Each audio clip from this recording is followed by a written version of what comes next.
Hey everyone, welcome to the new moon forecast we have coming up here for the new moon in Libra with that solar eclipse we have happening. I'm Kendall with the Bohemian Tarot Girl. And I'm Amy with Wild Reawakening. And we have this another eclipse. It's kind of like coming off of that other eclipse we had 2 weeks ago with the full moon. So here we are in eclipse season, and it's kind of a little different with this one. It is. And for you and me, I feel like it's affecting it's right in our ballpark. So it's But gonna we'll get be a into good one. that reason why, and then you can see how it'll affect you coming up. So we had a lot to talk about. Yes, we do. So, this new moon is happening at 10 degrees of Libra. It's happening on October 2nd, at 11:49 a.m. Pacific Standard Time. If you're anywhere else, go ahead and switch it up to that right time for you. How are you feeling as far as the overall meaning for this eclipse energy for you? This this eclipse is really having such a centered focus on relationships and how you enter into partnerships, kind of what your shadow aspects can be in your partnerships, and kind of just where you may be giving away your power, where you may be not expressing your needs. It's kind of that shadow aspect of things that is coming into play. And um, new moons happen when the sun and the moon are in the exact same place in the sky, which is why we can't see the moon.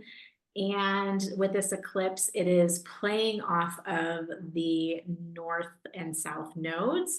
So this is Libra is in our south node right now. And so that is kind of where the themes of, oh, how do you want to say it? It's the themes coming up of what needs to change in your dynamics in your relationships, and what needs to change in how you enter into partnerships, and where there might be imbalances or needs not met, or um, cycles that need to close. But because it's a new moon, it also brings in the element of new beginnings and cycles. So you can have your relationships kind of go in two different ways at this time. There's either going to be a recognition of what's not working and a closing out, or there's going to be a, hey, it's time to make this better and progress forward in a different direction than how things have been going. So it's kind of like anything goes during this moon. And there's other things happening, of course, because it's never just about the moon, that can bring in elements of how these relationship dynamics are going to play off. So if you want to have a little bit more insight into how this is personally affecting you, go ahead and find where 10 degrees of Libra is in your personal chart. Check which house that is in, and that'll give you an idea of the theme that are coming up for you. So Kendall is a Libra sun. Mhm. So this full moon, or this new moon, is going to be kind of playing with her sense of self and her identity. This new moon for me is hitting right at my ascendant because I'm a Libra rising. And so it's really kind of like, showcasing my personal relationship and, sense of self. So, um, it's an interesting one for sure. It really is. And I do feel like it's focusing a lot on what our soul really needs as we kind of shift into these new beginnings.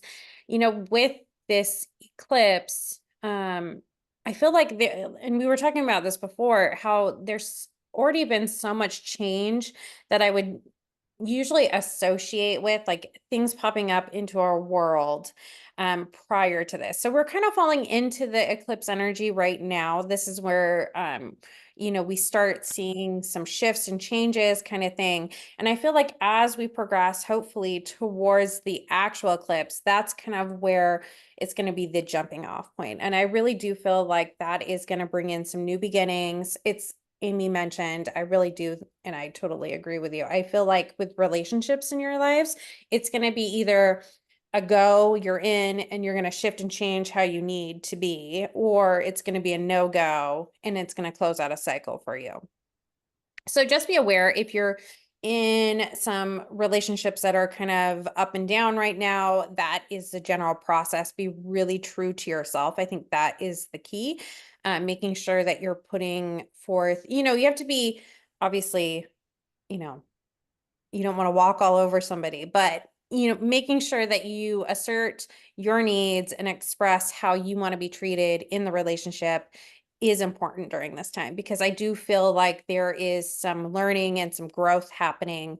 And you have to be open in your ego self to be able to make changes. And so does your partner, in order to be able to move forward.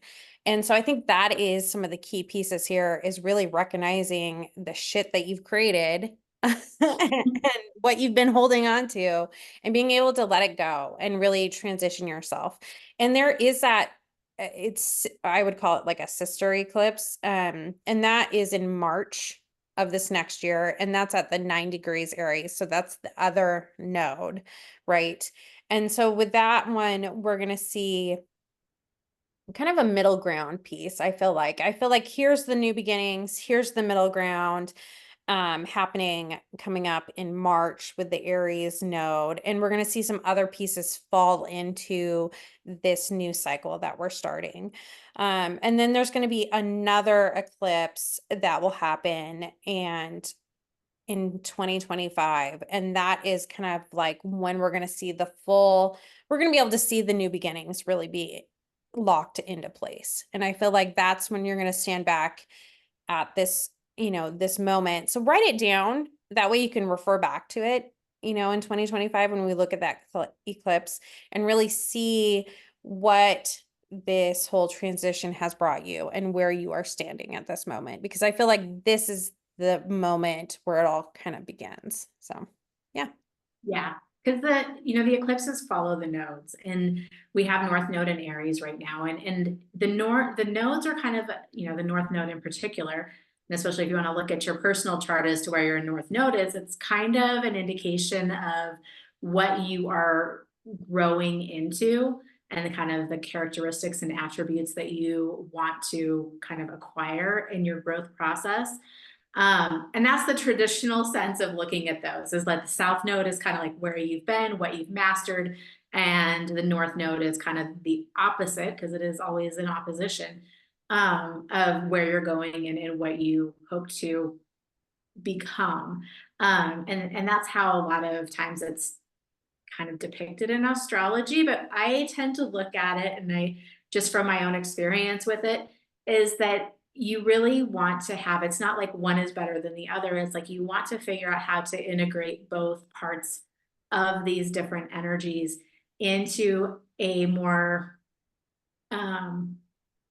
complete and oh my gosh, I hate when I lose the word in the middle of it, but into like a more complete and integrated sense of who you are, because we're not just one thing and we're not another, but how can we be the best, healthiest version that has integrated all parts of these things into ourselves. And so when we're looking at themes of Aries, which is where the North Node is now, it's like all about who we are individually, and our independence, and our sense of self, and our personal direction. And then we have Libra, and Libra energy is all about finding balance, and working together, and seeing the big picture, and how we play with partnerships, and intermingle with other people and integrate them into our lives. And so when we're looking at a merging of these, it's like, how can we bring our best self, our most whole, healed, independent, sovereign self into our partnerships? And how do we honor that aspect of ourselves without losing it when we become involved with other people? And so kind of the shadow themes of Libra that could be coming up at this time is, where are you self-sacrificing? Where are you people pleasing? Where are you not honoring your own needs, or not voicing those needs in order to keep the peace? So those are elements that you need to look at, and some themes that might come up for you during this time. And how can you approach your relationships in a way that honors both parts of yourself and still honors the relationships that you're in? So And and it is a progression because we started this eclipse cycle with these nodes back in April of 2023, right? I think Mhm. that was the first one. Um, and so we've seen this progression in this part of ourselves, these themes, over the course of now almost a year and a half. And it's not going to end until we have that last eclipse in 2025. Meanwhile, I'm totally like giving you a whole overview of this, but eclipses happen in pairs typically, and our last eclipse was not with these nodes. It was in, a whole, the next set of nodes. So there's a little bit of an overlap, which means that the energy of this eclipse is going to be much different from the eclipse we had 2 weeks ago, which was the start of the Pisces Virgo energy, which is more about spirituality and reality finding a way to merge together. So if you're feeling like everything's kind of chaotic at the moment, or like things are spinning and you're not really sure what the energy is, like that's totally normal because we've got two very separate energies happening right now. And there's things beginning and there's things ending, and there's like this whole merging melting pot of stuff that is swirling around, that is still in creation process before we really get going on. I really think, like you mentioned, after this eclipse, once it settles in, we're going to have more clarity around so much. I hope so. Yes. I hope so too. I mean, part of the theme of this eclipse, and we have this Mercury conjunct energy too, which is all about being able to see our own consequences and how our choices have affected our life. And so being able to really see that in the lens of our relationships, I think is going to be key. And so I am hoping that for the people out there that are in a relationship, that they're going to see some shifts in their relationship and their communication styles with their, spouses, significant others, that are going to help them actually grow spiritually. So you're going to see that like combination, right? Because I really do feel like the tribe that we're with, the people who we're paired up with, it makes so much of a difference in our life when we're looking at our spiritual, like how we own our spirit. I can't say spirituality right now. How we own that in our lives. People in our community, there's so much that comes into play with that and who we are. And so if we have relationships in our lives that can really sit with you and be okay with who you truly are and accept who you really are and see who you really are, and you in exchange are able to do that with your person, it opens up a whole new playing field for experiencing other things in our lives. We have a tendency to really focus in on the people that we love and care about so much that they over influence us. And having, somebody come into our lives and really see us for who we are and being okay with that, that's huge. That's key. That's a door opener to being able to step into a new you and really live the life that you want to live. So, Yeah. And Mercury, it is that communication element. And it also is very about how your mind processes information. yeah. So, so there can be, especially when all of this stuff is trying to integrate, it's trying to, open up new pathways and trying to show you maybe where you have growth to do still in certain areas. There can be a very mental aspect to this energy that makes you really want to try and figure it out mentally. And I don't really feel like this is a moon, even though Libra is also an air sign and has to do with the mental elements of things, and what is fair and what is just, and um, all of that. But there's so much more to this moon that has to do with like the emotional and intuitive aspects of things, and trying to figure all of this out in what seems practical and mental is not really going to work. It's not going to make sense. There has to be a leaning into how things feel and, a trust in your intuition and having that be your guide, because your mind can go off in all sorts of directions that, just makes things up. Got a cat over here. Um, Well, that's really like, I think that's really has been one of the big like lessons I feel like is the ego and how we incorporate it in our lives. And that is a reality check for us. It's a reality check for the people that we're with, really thinking about how your ego is coming into play, right? Like, have you built a narrative about your life that you're unwilling to let go of just because like at one point you signed up, you wanted to do something, right? You thought you were this person and you're holding on for dear life to this life you actually don't want to live. But you can't step back from yourself and go, did I change my mind? Maybe new opportunities have come forward in your life that are going to open great doors for you.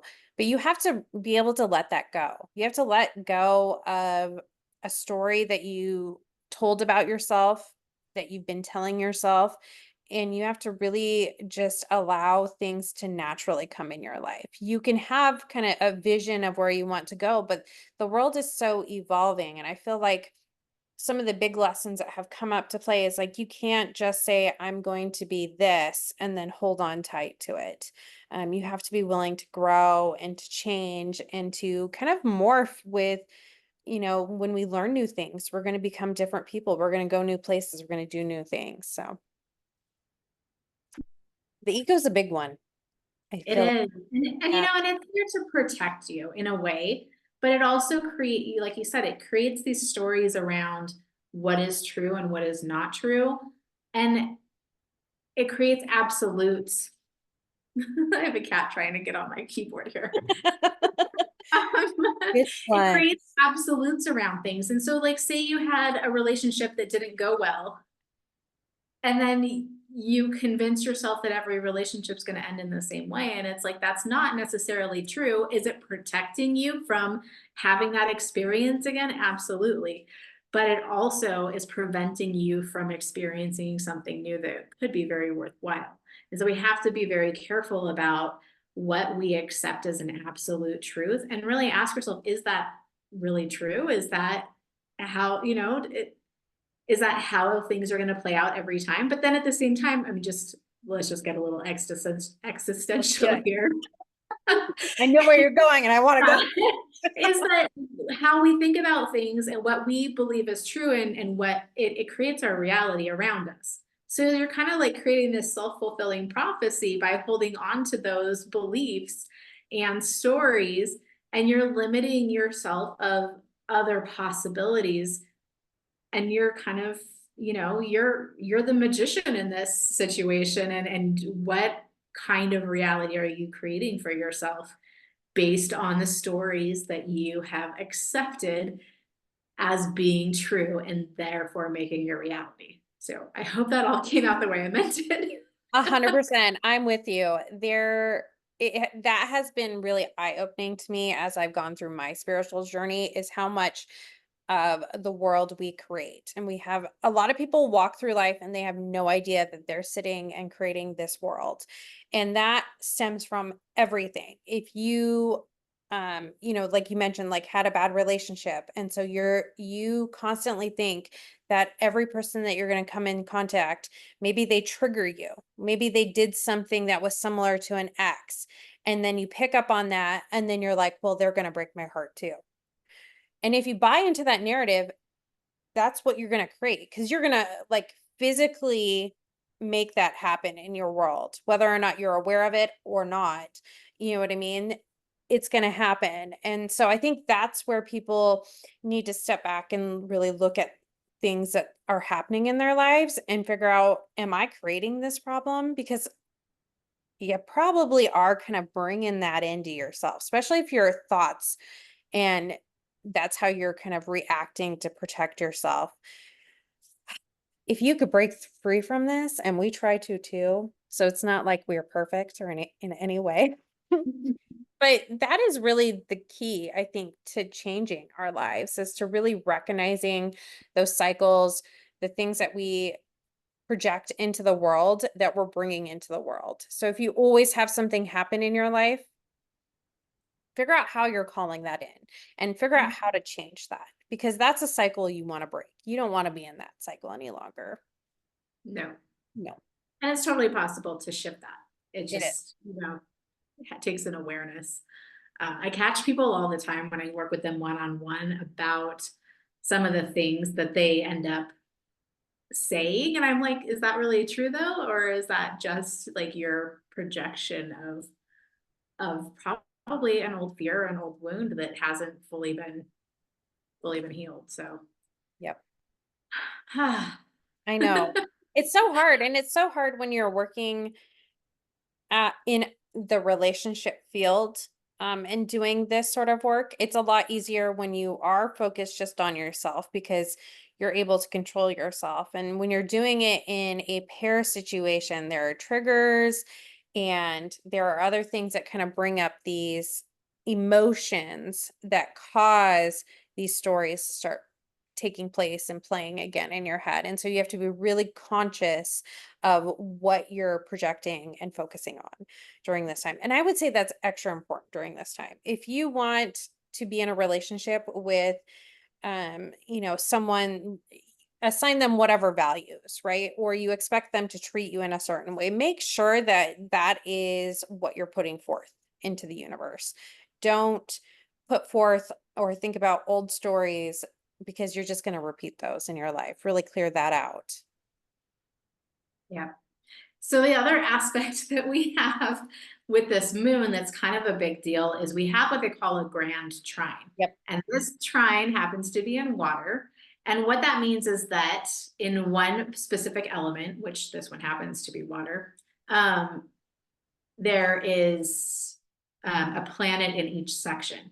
So the water planet or the water signs are Cancer, Scorpio, and Pisces. And so we have Mars, which is sitting in Cancer. We have Venus sitting in Scorpio. And interestingly enough, is that those planets are at their worst in those signs. So it's what they call being in detriment. They're not necessarily comfortable in those signs. It's not where they thrive. It's not where they have the best energy. It's still important. But we do have the two relationship planets, Mars and Venus, sitting in detriment in these water signs, which are all about your emotions, your feelings, your, uh, intuition, kind of the depths of things. And then in Pisces, we have Saturn. So, and Saturn is kind of like the parental gatekeeper type figure. It's all about the rules, the reality, what makes sense, what doesn't, what you're allowed, what you're not allowed. It's like the holder of all of the universal laws sit in Saturn. So, Yes. so they're, sitting in, the circle of the zodiac and they're creating a triangle, a trine, and they're almost at exact degree points, which makes it even more influential of a patterning. But trines are a favorable aspect. So it's not like they're squaring and creating tension. They're actually trying to work together to create better relationship dynamics that are rooted in reality, that have legs, but it's going to kind of do an excavation of looking at what you want and, what works and what is beneficial to you and where can you grow within a relationship or a partnership. It's finding balance and mutual ground to elevate the experience between you and others. So it's a pretty I feel like there's a lot of intensity in relationships with this new moon and this eclipse, but what it's trying to do is create an atmosphere and really highlight the areas that you can improve and be better and have longer significant, deep, intentional relationships with people. And of course, in order to do that, the first thing you have to look at is yourself and where you need to elevate and become better and more whole within yourself so that you can bring that into a partnership. Um, so Definitely. I feel like the Grand Trine, I feel like Venus being in Scorpio. I'm a Venus in Scorpio, and I know there's more of you out there, so pay attention. This is your moment. This is your moment to heal some old relationship wounds that I feel like as Venus and Scorpio people kind of hold on to a little bit and they come into play. So really see what old wounds are coming up during this time.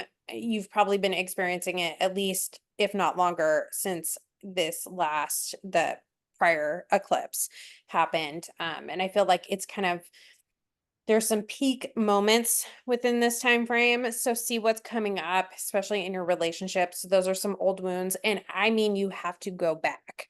I'm saying look back at your childhood, look back further. If you feel like it's coming up maybe from a past life, um, reach out to Amy because she does a lot of past life work. And I really think that this is the moment to clear this right here. We have this magical um, connection, and we have this supporting aspect from Saturn that's really going to bring in some stability and grounding into this. So you're really able to step back and really process these wounds. And I think that's the key, right? If you're going to kind of get yourself going in a good pace right now, it's all about looking at these old wounds, releasing them, and hopefully moving in and setting some new intentions for this new moon and the start of this cycle. So, yeah. And if you want to kind of get an idea of how this particular eclipse energy, it's going to be a little bit different because things progress, but it also, astrology goes in cycles, and we learn about astrology by looking at the past and how that energy affected us back then. And so we had this particular eclipse um, at this degree point in October of 2005. So if you want to look back, if you're old like us, and you are very aware of what 2005 was, that was kind of a pivotal moment for me. When I look back, it was like a significant relationship had ended, and um, that needed to end. And it was right before I moved into another significant relationship. So there was kind of this in between time of cycles closing and cycles beginning. And so if you want to just kind of get a clue, look at the themes that were going on for you back in October 2005. and if they're still playing for you now, Yeah. start digging deep. This new moon energy is going, I mean, we always say new moons, you set intentions, they can be 2 weeks when we reach the full moon. It can be 6 months when we reach, the full moon in Libra, which will be in April, or March, depending on the time of the year. But, or it could be a full year cycle when we return to this degree point a year later. So really pay attention to kind of what you're creating, what you're letting go of, where you're progressing and growing at this time, because it's very nodes are very significant and fated energies. Like this is your evolutionary process towards who you're becoming. So, and um, And this node will be in Libra till January. So just know, and I feel like this is very faded at this moment. And there's going to be some time for you to do this work and growth. And you kind of have this period of time to help shift and rearrange some things. And I do feel like if we look at this cycle with the eclipses, we're right at that beginning part of it, and you're going to see some changes when we hit, like, you're going to be able to step back and see the changes that you've made, but this is the moment where you're still kind of in there trying to fiddle around and shift some things that you're trying to make that bigger picture that you want. So anything else, Amy, you want to add? I did not, I think It's funny because these always take on kind of a different direction than I expect them to, but I feel like that the information is important so that you know kind of what to expect and how what the significance of this energy is. So we always like to hear comments, like subscribe to the channel, follow us for the new moon and full moon energies. We do them every month, and Yeah. All right, everyone. Well, have a great new moon. Make sure that you're recording what's going on in your life so you can start tracking and seeing the changes as you move forward. We will see you next time. Thanks again.